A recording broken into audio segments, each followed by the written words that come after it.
Muito boa noite a todos, a todas. Hoje aqui no Debate Geral eu tenho a honra de entrevistar o Dr. Gabriel Sato. Ele é especializado em perícia médica, ortopedista, e aí a gente vai falar um pouco mais sobre a questão de fibromialgia, hérnia de disco. Ele também vai dar umas explicações a respeito de perícia médica, auxiliar na questão de aposentadoria, na questão previdenciária, na questão civil, e também a gente vai falar um pouco como que aplica. Você que está em casa, que tem algum tipo de enfermidade, pode tentar compreender, posterior procurar seu médico para poder criar um diagnóstico mais preciso, mas hoje a gente vai explanar um pouco mais. E eu tenho a honra mesmo de estar hoje, essa noite, com o Dr. Gabriel Sato. Tudo bem, doutor? Como vai? Tudo bem, boa noite. Primeiramente gostaria de agradecer ao Dr. Arthur e a produção pelo convite.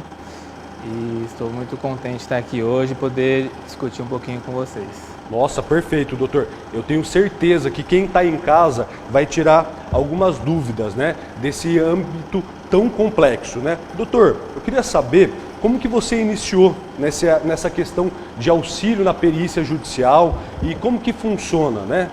Como que foi seu início? É algo que veio da sua família ou não? Você partiu para essa área assim, sem conhecer nada? Você pode explicar para quem está em casa? Com certeza. Desde o início da faculdade, acompanhei minha mãe, a doutora Vânia, que ela é sócia na nossa empresa de assistência técnica. Ela é psiquiatra forense, renomada, ela já deu palestra em congressos brasileiros e até congresso mundial de psiquiatria. E desde o início da faculdade eu acompanho, fiz estágio com ela na área de psiquiatria forense, perícias psiquiátricas, nas diversas searas. E durante a faculdade também acompanhei a questão de medicina legal e perícia médica, entre outras áreas da medicina. Quando eu terminei a faculdade de medicina, mais de 10 anos, eu comecei a atuar como médico da família, depois passei na residência de ortopedia e traumatologia e iniciei na área de perícia médica judicial, mais voltada inicialmente para ortopedia. Atualmente, em todas as áreas da medicina, a gente realiza tanto a perícia médica judicial quanto a assistência técnica. Eu fiquei sabendo, doutor, que parece que vocês têm uma empresa, no qual essa empresa ela é voltada para auxiliar, né, nessa questão da perícia judicial. Como que funciona? A perícia judicial, ela tem diversas indicações de perícia, né, mas resumindo para o pessoal que está em casa, o juiz, né, ele nomeia um perito de sua confiança, tá? Tanto na vara trabalhista, civil, até criminal em diversos casos, né? E vocês atuam em todas essas áreas? Nós atuamos em todas essas áreas e é direito das partes de um processo contratar e indicar um assistente técnico médico para acompanhar a perícia médica. O melhor seria, desde o início, um trabalho conjunto com um advogado, né? Desde a petição inicial ou da defesa, para alinhar os pontos mais importantes e, além de acompanhar o periciado no dia da perícia, quando tiver perícia presencial, né? Para tentar garantir não, mas para tentar buscar a justiça para a parte contratante. Perfeito. Então, na verdade, doutor, quando a gente demanda uma ação, quando o advogado demanda, vamos trazer para o caso concreto, uma ação previdenciária, no qual o cliente, o autor, ele alega que ele tem algum problema de hérnia. Então, quando o juiz ele delegar uma perícia judicial, esse autor teria um direito de ter na sua companhia um médico para poder acompanhar, e é esse trabalho que é realizado? É isso? Exato. É direito das partes do processo, né, indicar um assistente técnico. Quando a pessoa tem alguma deficiência, alguma doença que por algum motivo não conseguiu, né, via administrativa, no INSS, né, O ideal seria procurar um advogado de sua confiança e, em conjunto com o advogado, um profissional especializado, com conhecimento nessa área de médico-jurídica, para poder avaliar ele, pedir algum exame se tiver indicação, né? Fazer o diagnóstico e poder fazer um documento médico legal para, desde o início da entrada no processo, bem embasado, para aumentar, além da justiça, a chance de sucesso nos pedidos dele, né? E esse médico auxiliar da perícia, ele pode também fazer quesitos? Ele vai elaborar alguns quesitos? Como que funciona? O trabalho da assistência técnica que a gente faz, quando é desde o início, né? Nós avaliamos os documentos, como eu falei, fazemos uma consulta e fazemos o diagnóstico, o documento médico legal bem elaborado para dar entrada no processo. Fazemos uma quesitação individualizada para cada caso. Então, esses quesitos vai ser individualizado para cada situação. Então, dependendo de cada enfermidade que o paciente, né, e no caso ele vai estar litigando, então ele vai provavelmente ser autor ou demandado, então vai ser individualizado essa perícia, né? Inclusive os quesitos para ele. Sim. Existem alguns quesitos padrões que muitas vezes até atrapalham o autor, né? Então, a gente analisa o processo e elabora quesitos específicos para o caso dele, até para ajudar também o perito judicial a atentar alguns documentos que às vezes passam desapercebidos, né? Perfeito. Para quem está em casa, né, eu gostaria de fazer algumas perguntas. Como que a gente pode classificar, né, a deficiência, as pessoas como deficiência, né? É possível a gente fazer isso no nosso ordenamento brasileiro ou, na verdade, não existe uma classificação, doutor? A gente pode classificar as deficiências como auditiva, física, intelectual, e algumas deficiências necessitam de uma avaliação médica, né, bem específica e detalhada para poder se enquadrar na legislação, né? Eu queria saber, doutor, é possível ter algumas enfermidades que possa criar uma isenção no imposto de renda? Eu estava vendo que na Lei 7.713, de 88, fala que algumas doenças, ela isenta essas pessoas, né? Como que funciona, doutor? Exato. Algumas doenças, entre elas a síndrome da imunodeficiência adquirida, doença de Parkinson, cardiopatia grave, espondilite anquilosante. Porém, é importante atentar aos graus dessas doenças, né? Tem algumas doenças que precisam ser enquadradas como um estágio mais grave para entrar nessa lista de isenção do imposto de renda. Então é importante você que está em casa, que acredita estar dentro dessa lista, que tem uma enfermidade que possa gerar essa isenção, então é importante você procurar um médico, no seu caso concreto, e esse médico ele vai poder te dar uma orientação mais precisa, né? Até porque, conforme o Dr. Gabriel falou, existe graus, né? E existe também intensidades. Então, conforme o caso concreto, é importante você procurar um médico especializado. Hoje a gente está aqui para poder dar uma visão geral, uma visão mais superficial para você que está em casa, né? Porque a gente vê que é tão difícil, muitas vezes o cidadão ele está passando uma necessidade, ele está exercendo uma atividade laborativa, mas o que acontece? Também existe uma doença, uma enfermidade que atrapalha a vida dele. E muitas vezes essa doença pode gerar até a impossibilidade dele exercer atividade laboral.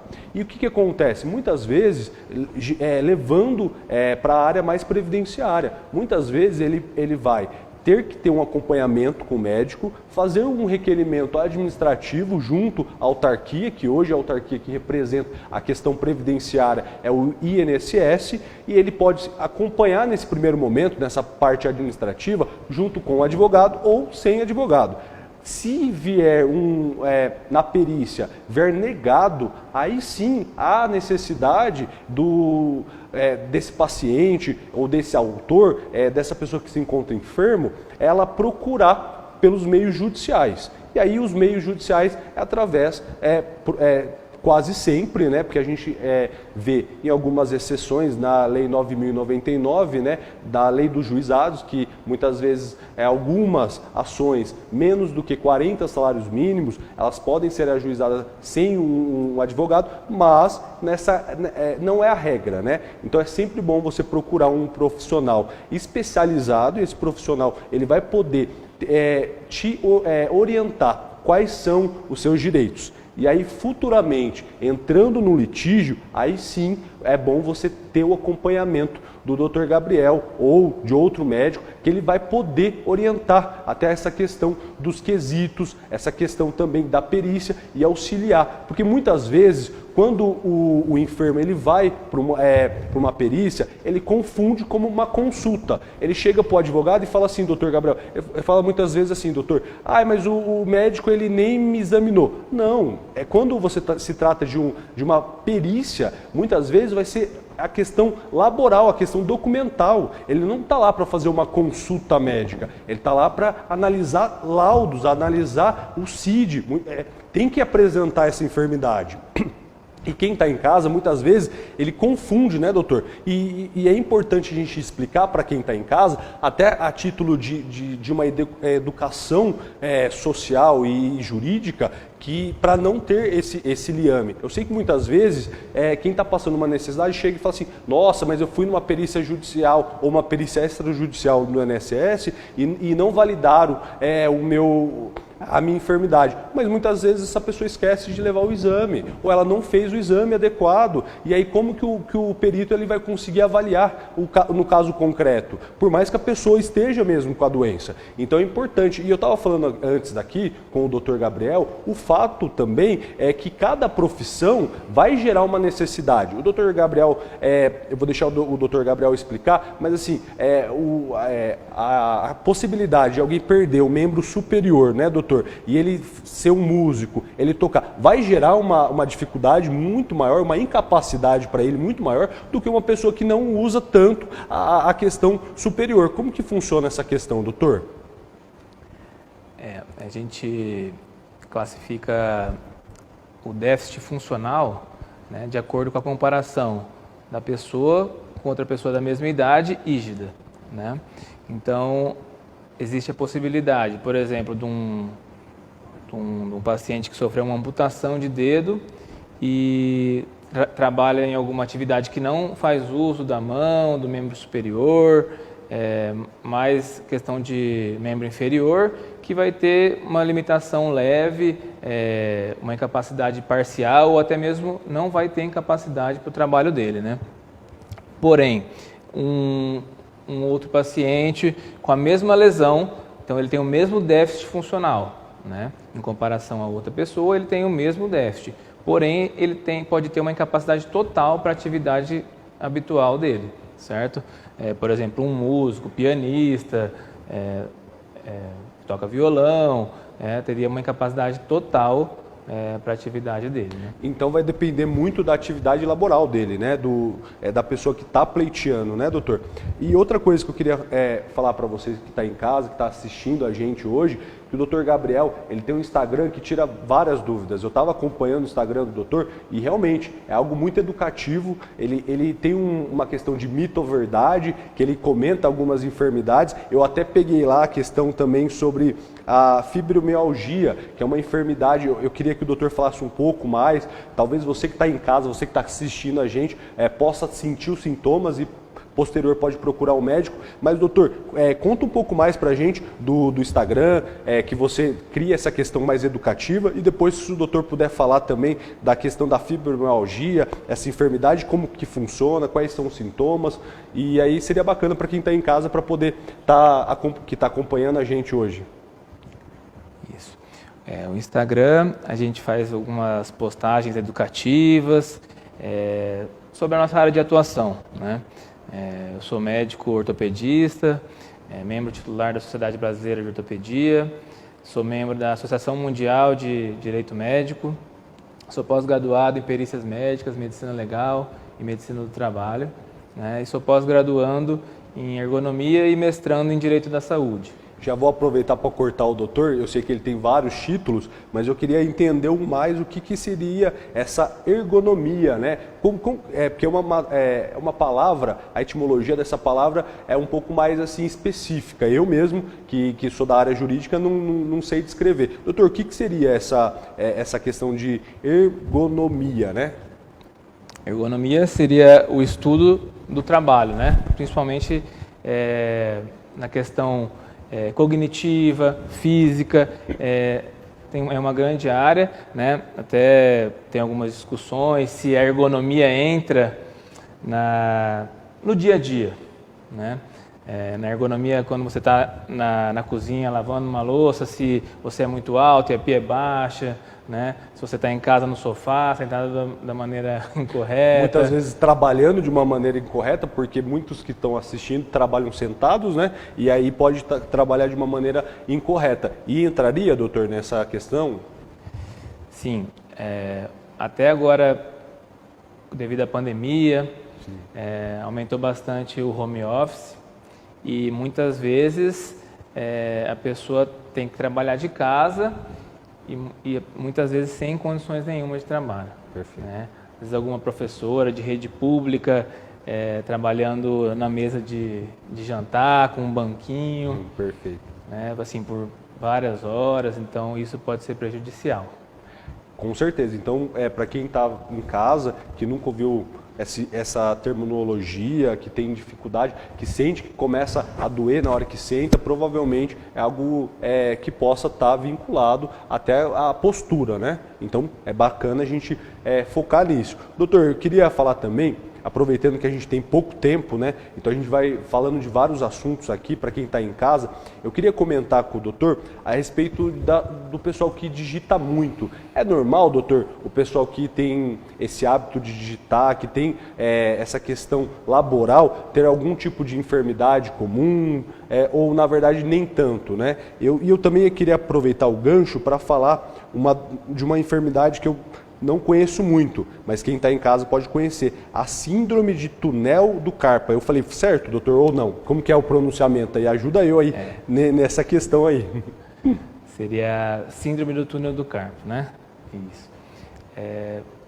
Toda profissão, né, tem que ter uma análise ergonômica porque assim, ninguém pode exercer uma profissão que esteja sendo prejudicial para ele, certo?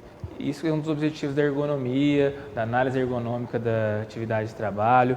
Então, assim, digitadores, pessoa que trabalha muito em computador, né, pode, sim, se tiver em posições incorretas, com um material incorreto de trabalho, né, desenvolver algumas patologias. A síndrome do túnel do carpo, né, ela é bem prevalente na população e ela consiste assim, principalmente de dor no punho, porque o túnel do carpo ele é uma estrutura do punho onde passam vários tendões e um nervo. Uhum. Né? Por diversos motivos pode acontecer de aumentar a pressão nesse túnel, né, de maneira simples, tá? E comprimir esse nervo, que chama nervo mediano. Né? Podendo cursar com dor, dormência nos dedos da mão, a pessoa derruba algum objeto que estava segurando, pode piorar à noite. Seria importante procurar um tratamento, né? Porque assim, tem gente que acha que o túnel do carpo gera aposentadoria, né? Igual outras doenças que a gente conversou aqui. Porém, a grande maioria dessas doenças mais prevalentes tem tratamento clínico, conservador, podendo melhorar com um tratamento sem necessitar aposentadoria ou um longo afastamento, né? Então é bom a gente diferenciar, né? Tem algumas enfermidades que possa ocasionar um afastamento temporário, né? Um auxílio-doença seria esse, no caso, que é muito importante a gente distinguir auxílio-doença de aposentadoria por invalidez, né? Então, o auxílio-doença é um período menor, né? Geralmente, ele vai se renovando, se há essa necessidade, ou não, né? Então, ele tem um tempo, um início e um meio e um fim, né? Diferente da aposentadoria por invalidez. A aposentadoria por invalidez é uma enfermidade que gera realmente uma extrema necessidade de afastar esse trabalhador, né, porque ele não vai conseguir voltar, né, na grande maioria, para o mercado de trabalho, né, e assim, claro, por mais que exista a aposentadoria por invalidez, tem um período de a cada 2 anos de ter uma reavaliação, mas assim, a gente tem que fracionar. Então, algumas dessas enfermidades que a gente está comentando hoje aqui, pode levar até um auxílio-doença, mas dificilmente vai levar uma aposentadoria por invalidez. Seria isso, doutor? Será que eu entendi certo? Se eu estiver errado, eu espero que o doutor me corrija. Exatamente. A questão dos auxílios e das incapacidades, né? As doenças elas podem gerar uma incapacidade temporária, né, ou por período indefinido, ou parcial ou total, né? A incapacidade total ela pode ser para atividade habitual do segurado, né, para multitarefas, multiatividades, ou para todas as atividades, seria uma incapacidade absoluta. Até para a atividade cotidiana dele. Nessa questão de incapacidade seria mais para o trabalho, né? Existe também a incapacidade quando a pessoa fica inválido, né? Que daí já seria mais para a parte de interdição, né? Que seria que a pessoa não consegue realizar as atividades básicas do dia a dia sem o auxílio de uma outra pessoa, né? Aí já seria uma outra parte, né? Mas mais na parte de questão de previdenciário, de INSS, seriam mais essas incapacidades. Quando é temporária, seria o auxílio-doença, pelo período necessário para o tratamento e melhoria da doença. E se for uma incapacidade total para a atividade dele ou para várias atividades, né, e ele não conseguir fazer uma reabilitação ou readaptação, né, ele faria jus à aposentadoria, teoricamente, né? Perfeito. E quem está em casa, só aproveitando essa deixa que o doutor relatou, a perícia ela não está só específica no direito previdenciário. A gente vai, conforme o programa for caminhando, eu gostaria também de falar com o Dr. Gabriel a respeito da questão civil, a questão trabalhista, a questão até penal, né?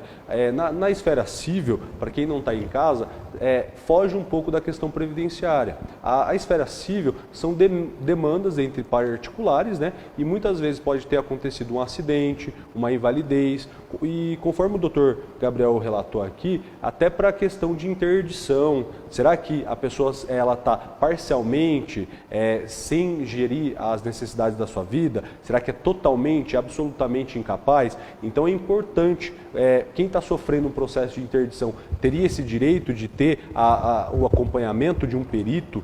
Será que é importante a gente fazer valer nossos direitos, o contraditório, a ampla defesa, o devido processo legal? Então, para isso que o auxiliar na perícia, o médico particular, essa função é tão importante para gerar o contraditório, uma ampla defesa, porque muitas vezes no processo judicial fica só vinculado ao parecer do perito, que foi delegado do juiz. E será que, não estou dizendo que desvalendo essa questão pericial, mas se há essa possibilidade, muitas vezes um acompanhamento, sim, é bom contratar um perito particular, que ele vai poder, no seu caso, muitas vezes trabalhar de uma forma mais específica, né, doutor? E mudando um pouco de assunto, doutor, voltando a falar sobre a questão também da hérnia de disco.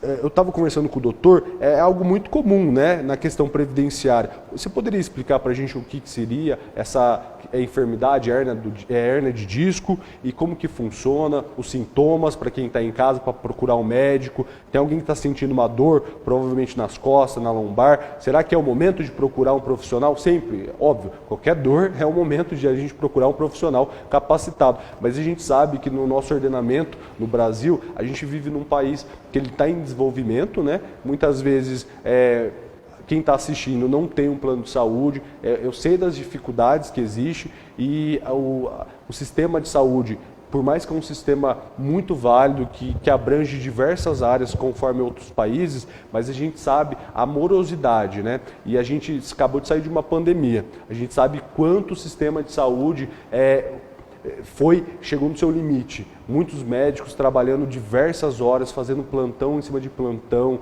muitas demandas, diversas pessoas perdendo familiares. A gente sabe que a gente passou, para quem acredita que a pandemia acabou, que a gente já passou essa pandemia, mas assim, tem uma parcela da população que acredita que ainda a gente vive em na constância dessa pandemia, né? Então é importante a gente entender que existe uma morosidade no Sistema Único de Saúde, e assim, não é todo mundo que consegue custear um plano de saúde ou um tratamento particular. Mas assim, se você tem essa condição, se você está em casa, e assim, é sempre importante você procurar um médico capacitado que vai poder te auxiliar sempre nessas demandas. Mas voltando aqui para a conversa que a gente está tendo, a hérnia de disco, doutor, como que funciona, quais são os fatores, e é uma possibilidade de afastar por essa enfermidade? A dor nas costas, né, a lombalgia, que a gente costuma falar, e a hérnia de disco também são muito frequentes na população. A hérnia de disco, por definição, é um extravasamento do disco intervertebral, tá?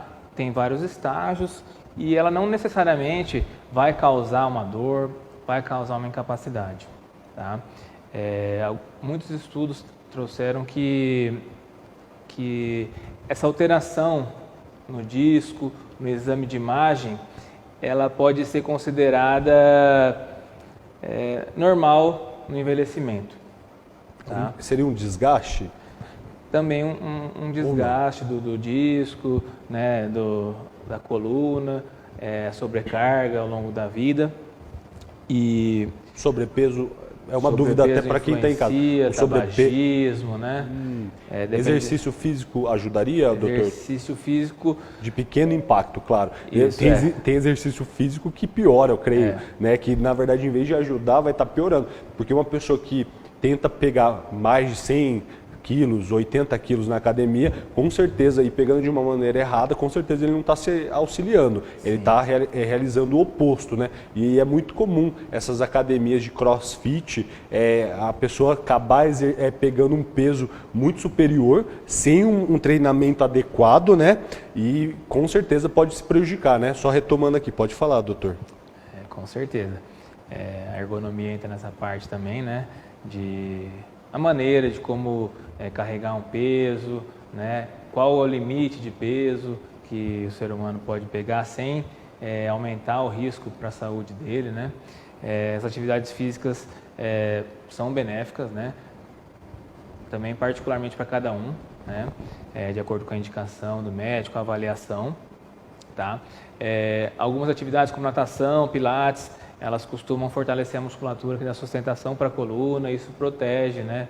Tanto de surgir a dor quanto de ter uma nova dor, né? Nos casos indicados, tá? Mas sempre antes é bom passar na avaliação de um profissional, porque tem algumas doenças assim que se começar a fazer alguma atividade pode até piorar. Principalmente, né? Para você que tem uma lesão, né? Se você já vem com uma pré-lesão, com uma lesão, eu acho que é importante você sempre procurar um médico, sem procurar alguém especializado, né? Porque assim, em vez de ajudar, pode piorar. Então, dependendo do seu caso, vai ser direcionado para uma atividade que não tenha impacto ou que tenha o mínimo de impacto possível para o seu corpo, né, doutor?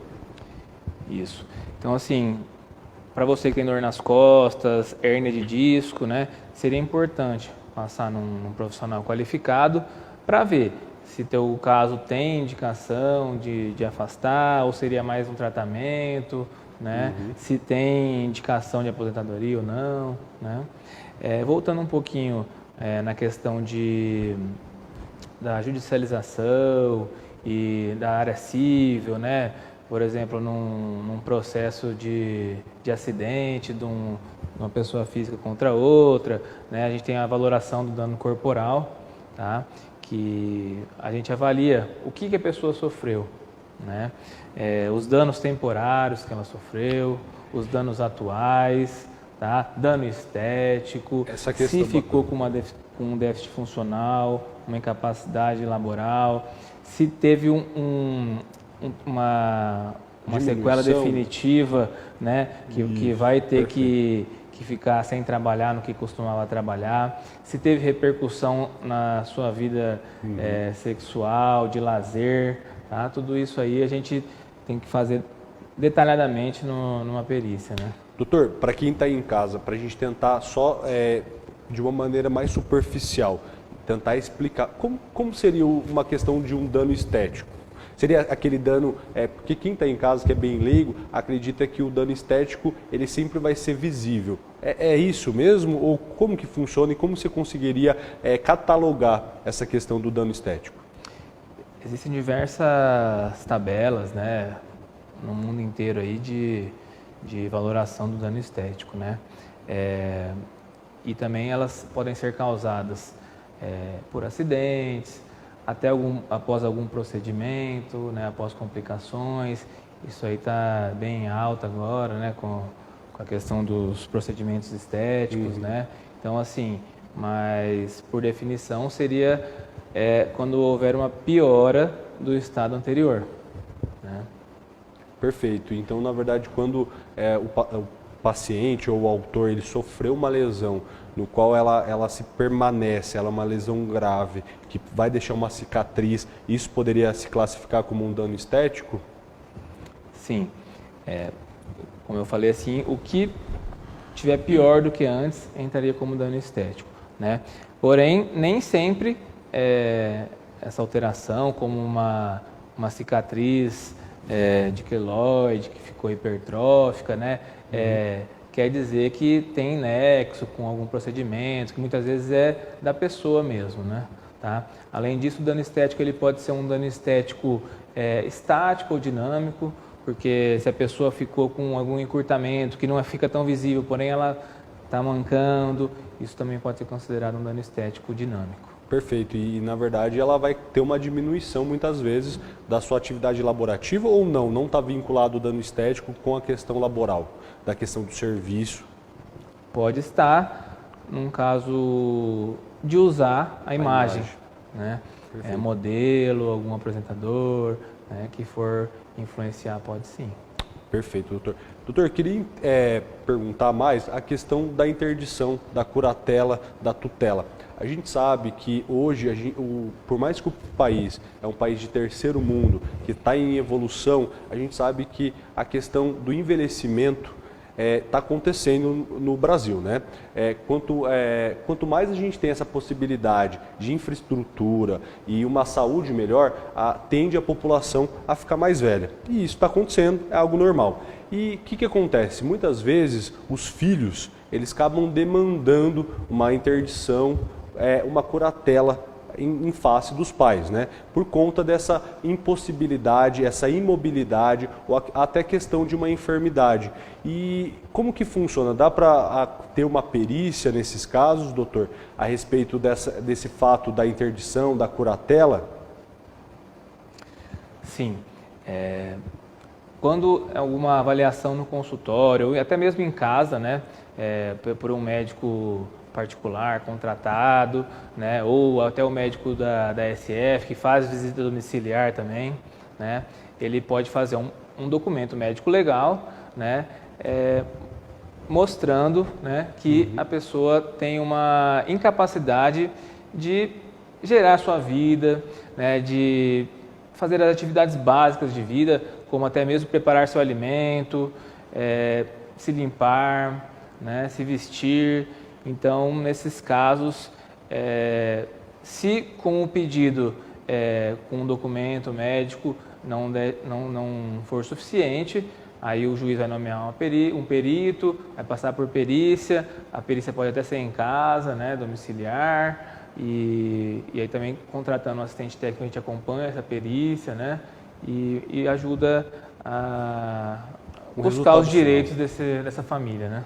E muitas vezes isso é muito necessário, né? Até porque quem está sofrendo uma ação de interdição, uma ação de curatela, ele pode não entender, ele pode ficar numa dúvida. E às vezes o próprio interditando, o interditado também pode contratar, até para saber se realmente essa impossibilidade dele é temporária, é permanente. Porque muitas vezes uma pessoa sofreu um acidente e realmente ele precisa de uma pessoa que vai administrar e reger os atos da vida civil dele, mas de uma forma temporária. Então você que está em casa, que sofreu uma interdição, não quer dizer que é imutável, não quer dizer que não pode mudar. A gente sabe que muitas vezes os quadros clínicos eles vão tendo melhoras, né? Dependendo da enfermidade, pode ter uma melhora no quadro clínico. Então é importante você estar em casa também. Se você quer entrar com uma ação para acabar com a interdição,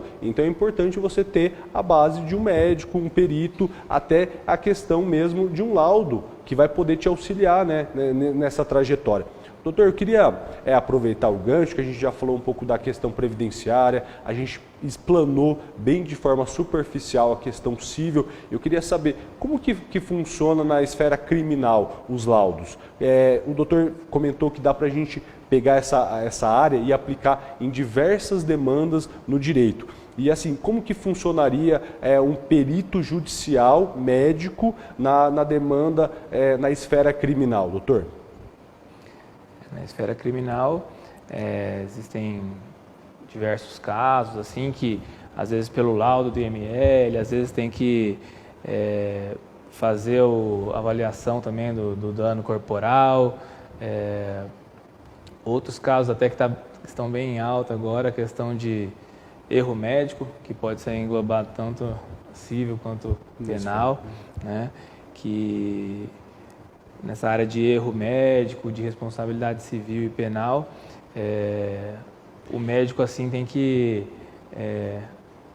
agir de acordo com as premissas da ciência e da literatura internacional, né? Perfeito, doutor. Aproveitando o seu gancho, existe alguma diferença de lesão grave, gravíssima, uma lesão leve, para quem está em casa, para a gente...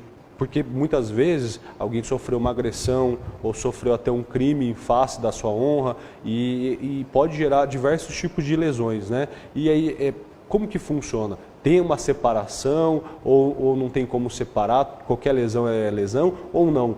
Na medicina a gente vai conseguir diagnosticar uma lesão mais grave, uma lesão gravíssima. Como que funciona essa questão, doutor?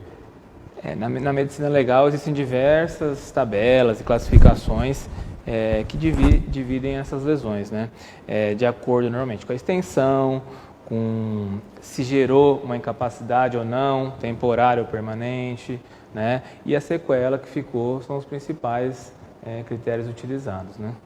Perfeito. Então, você que está em casa, que teve em face um fato típico criminal, você sabe que você também pode ter o auxílio de um médico, de um auxiliar de perícia médica para poder te encaminhar. Então você que não sabe como resolver essa situação, provavelmente você vai contratar um advogado e o advogado vai te auxiliar também nessa área, conjunto com o médico perito. E muitas vezes ele pode comunicar com o médico, no qual esse médico vai fazer quesito ou fazer até um laudo anterior, porque muitas vezes a gente não precisa esperar a perícia judicial. O doutor Gabriel estava conversando que a gente também pode se basear em laudos, né, doutor? Então é importante quem está em casa saber a diferença, né, do laudo da perícia técnica. São momentos diversos que possa ser realizado, doutor? Como que funciona essa situação para quem está em casa poder entender um pouco melhor essa situação?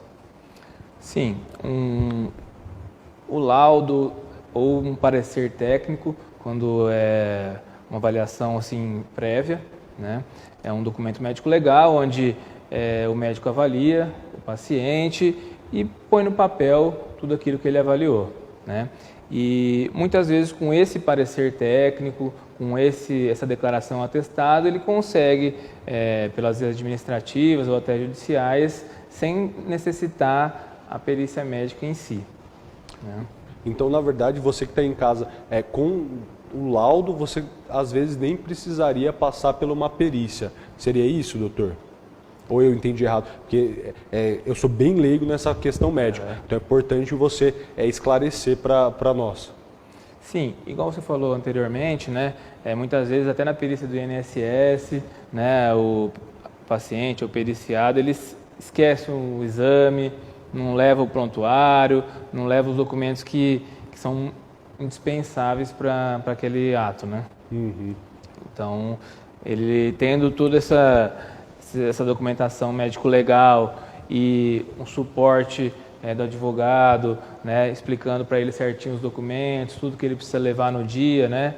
Isso aí já ajuda bastante no sucesso das causas que tem dessas demandas, né? Perfeito. Eu estou em casa, fiquei em dúvida, como que faz para eu procurar o Dr. Gabriel? O Dr. Gabriel ele atende em todo o território, no estado de São Paulo, em outros territórios. Como que funciona, doutor, essa questão do atendimento que você presta em prol mesmo da justiça? Porque é algo tão bacana, se você tem condições, se você está demandando, se você está buscando os seus direitos à justiça, é importante você ter o Dr. Gabriel, outro médico especializado, em prol do seu direito, né? Porque, na verdade, assim, por mais que o advogado ele pleiteou sua demanda, ele não tem uma capacidade técnica para poder realmente atestar se há realmente o fato, né, da enfermidade. Sempre vai ser baseado na questão médica, até para...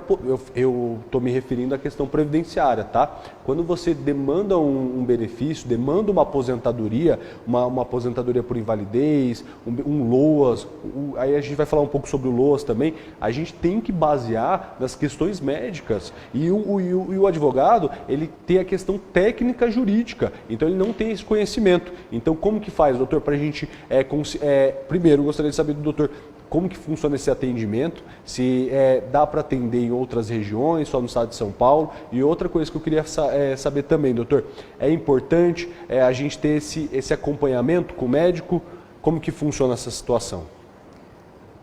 Assim, você que é advogado ou você que teve seu direito desrespeitado, né, está precisando de ajuda, acho que vou passar nossos contatos depois, né? Mas assim, uma das formas da gente tentar buscar a justiça, tentar garantir seus direitos, né, é por meio da contratação de um assistente técnico. Por quê? Primeiro, uma das causas de insucesso, né, uma das principais causas de insucesso é por não ter o direito do que está pedindo, né? Então, inicialmente a gente faz uma avaliação integral, individualizada e fala a verdade para a pessoa que está pedindo ou para o advogado dele, né? Se tem ou não indicação, se vale a pena continuar com esse processo ou não. Além disso, igual você já tinha citado, infelizmente a grande maioria do magistrado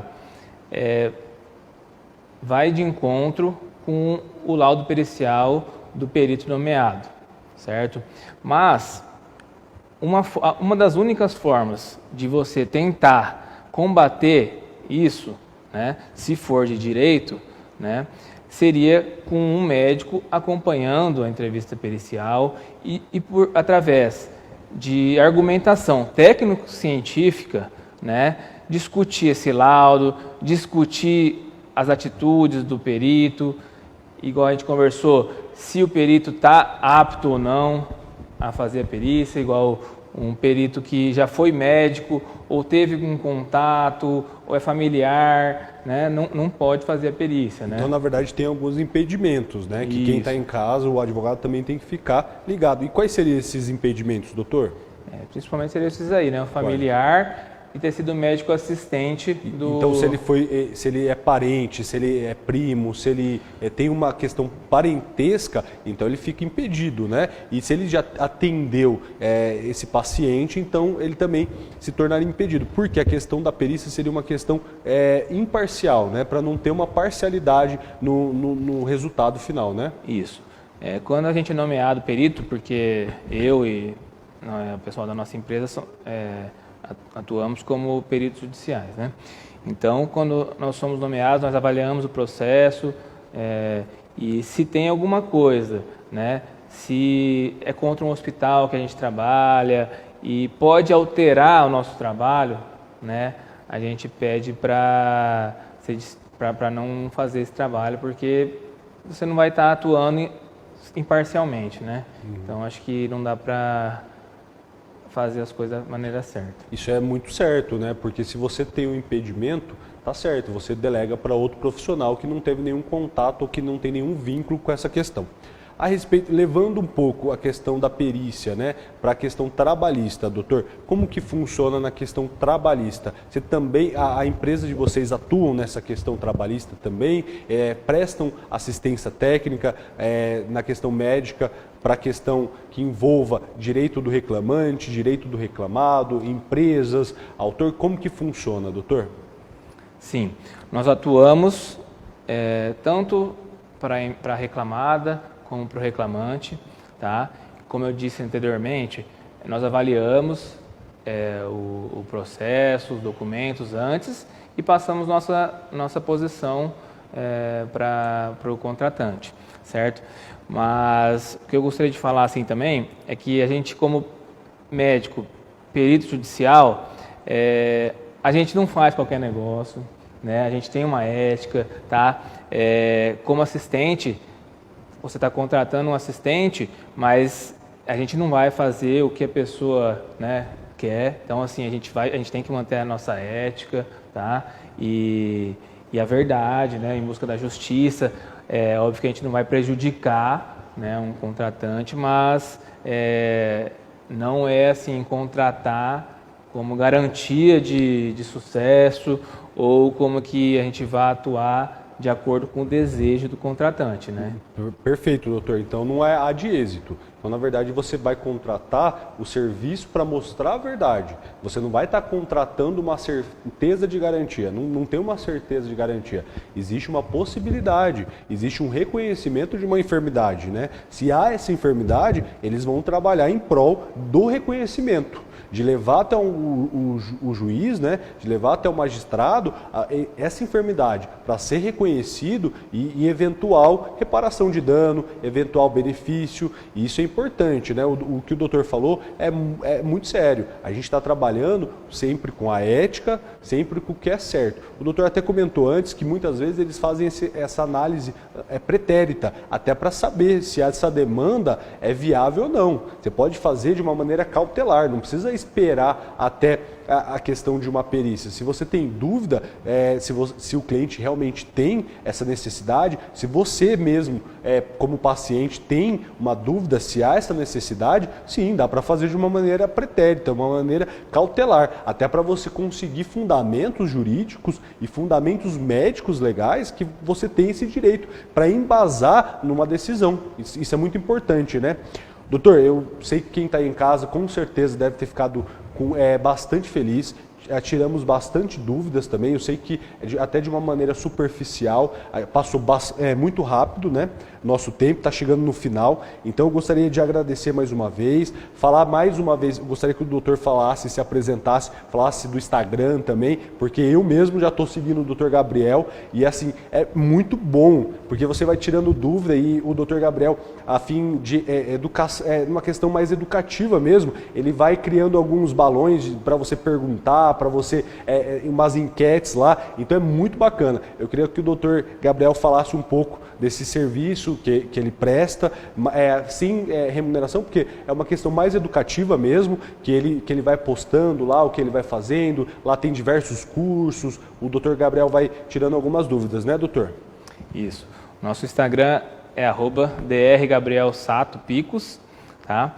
Esse serviço que você mencionou, de uma consultoria, uma assessoria, né, na área médico-jurídica. A gente realiza no país inteiro, tá? A gente pede para enviar os documentos médico-legais, ou se já tiver com o processo correndo, né, o processo inteiro, a gente avalia a nossa posição e, assim, esse não é isento de cobrança, né, de acordo com o valor da hora técnica, isso a gente passa o orçamento certinho, né. O contato nosso do WhatsApp, telefone, pode passar 18? Pode. 998248666, e o e-mail é contato@ortopicos.com.br. A nossa empresa é Ortopicos Clínica Médica, né? A gente presta essa assistência técnica médica especializada em perícias médicas judiciais, né? O nosso site é www.ortopicos.com.br. Quem quiser conhecer mais, acessa, e tem bastante conteúdo lá também no Instagram para acompanhar. Queria agradecer mais uma vez pelo convite e fico à disposição para uma próxima quando precisar. Com certeza, e foi muito esclarecedor, fiquei muito feliz, mas eu desejo uma boa noite para vocês que acompanham o Debate Geral toda segunda-feira, das 9h30 às 10h30, aqui no canal 4, canal Marília. Muito obrigado e uma boa noite.